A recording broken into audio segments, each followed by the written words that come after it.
Okay, so once you've taken your garment off the pattern, you want to generally make sure that your sides are even. Now you're not going to have a perfectly even one because you did not do them like you do with conventional crocheting. So you're going to have it slightly off, but you can make it closer than what it is. Now I took a harder pattern because mine is in the front, it's going like this, and it's longer in the back. So mine is a little trickier. If you just went with a straight pattern, you probably won't struggle as much. But what you basically do is I'm folding mine. So I've got my two sleeves together like this. And this one is a little bit wider on the one side, just slightly, which doesn't bother me because, as I say, this is free form. But generally, so halve yours and just put it together like this. Then you can see, like on the bottom here, mine was, the one side was a lot longer than this side. Now I'm pulling this one out, but that side was longer. So all I did was I came back at the bottom and I just made the side that needed more work, I just did some more to it. So now they're pretty even. Not perfect, but mostly even. Then this side of mine was higher up than the other one, so I had to just make sure that they were basically the same. They're still not perfect. This one is here. Yeah, I've got them pretty much the same. So, but as I say, mine's a harder pattern, so I think I've got that right. Then for my sleeves are basically the same length, so that's not an issue there. And just make sure that they are fitting. Now my neck is a little bit off. As you can see, the one side comes up to here. The front on the one is over there, and the front on this one is down here. I don't know if you can see too well. So what I did was I pinned it on that side where this one was. That one is lying over there, and it is lying, I can feel it there, over here. So I've just got to pin so I can see where it needs to be. And it's ending over here, whereas this one is ending here. So it's ending there, whereas this one is ending here. So you can see I'm a little bit off. So all that I need to do is add some extra on to this portion here till I get to where this one is. And as I say, just put pins there and you can see exactly where you need to be. So there, I'm going to pin that there. So look, I can see now this is the line of the other one.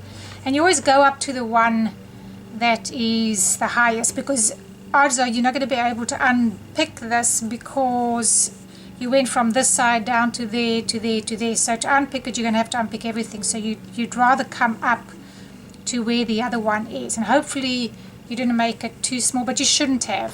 Odds are that you're going to have to get it to catch up. And you can see I'm slightly off over here. So what I'm going to do is I'm going to start off over here. I'm going to start off here so that I can just catch up a little bit there, and then I'm going to come around and do this part here. And then my top is basically even. So just remember that once you've done it, fold it in half and just make sure that your sides are basically even. And you'll find you probably are pretty good, because it's pretty accurate if you followed your top or whatever you did according to the pattern. If you went according to your shirt, the borders and that, you should be good. Now, as I say, I did mine where I totally enclosed my shirt within here. If you don't do it that way, you're rather going to sew it up the sides. You're probably going to be a little bit more even than what I am. But as I say, it's free form and it doesn't have to be perfect on either side. So anyway, I'm going to go ahead and do this, and then we're getting ready to start with our border. Alright, so for my top, I don't want to have my borders very dense. My whole top is pretty lacy and free-flowing, so it would look a little bit odd if I made this super tight. And so I don't want that. I want to keep it this airy type. So if that's the style that you want, you can follow me. I'm just basically going to do double crochets around. Now this is where you're going to have to use your initiative, because you don't want to make your neckline, you want it to lie flat again, so you don't want to have too many that's going to make it very floppy, and you don't want to have too many that's going to pull it in too much. So it's, once again, it's a bit of a game that you're playing here with your yarn, because you're going to have to just monitor yours. Now I'm going to start mine with my back in the middle of the back section, not in the front, because if you close or start, you preferably do it in the back. So I'm going to flip my work around, and this is my back over here, and I've got my right, the right side of my work. So choose which side you prefer on your top, and that's the side that you're going to start working on. So I'm going to just start in the middle of my neck here, and I'm going to just bring up a loop and start. So as I say, I'm going to just do double crochets. That's a 3 chain to start for the one. 3 chain to start for my one. Now you're going to have to play it by ear as to if you want a chain in between your double crochets or how you want to do it. I basically want to try and do double crochet, chain 1, double crochet, chain 1. So that's what you're going to have to play with. I'm not looking for it to be too loopy, but just kind of like these are. So you'll have to see, you might not be able to do a chain 1 in between. So here I've just got the chain 3, and I'm going to try it with chain 1. So you do chain 4 and then a double crochet in here. I want them kind of fairly evenly spaced out, and then chain 1. So you're going to have to see, because it depends on the pattern that you used. To double crochet, chain 1, and I'm just basically going into each one of my stitches that I had made. But now I don't know, yours might look totally different here, so you're going to have to play with yours and just see. And you could do half a double crochet, you could even just do single crochets. It doesn't really matter. So I'm just, so far, I'm just going in each one. Now this is where I might have a bit of a problem, because this one is so close. So I think I'm going to skip that and go in there. So I'll chain 1 and then go in there. So basically that's what I'm going to do. Be creative. I mean, feel free to do whatever you want to.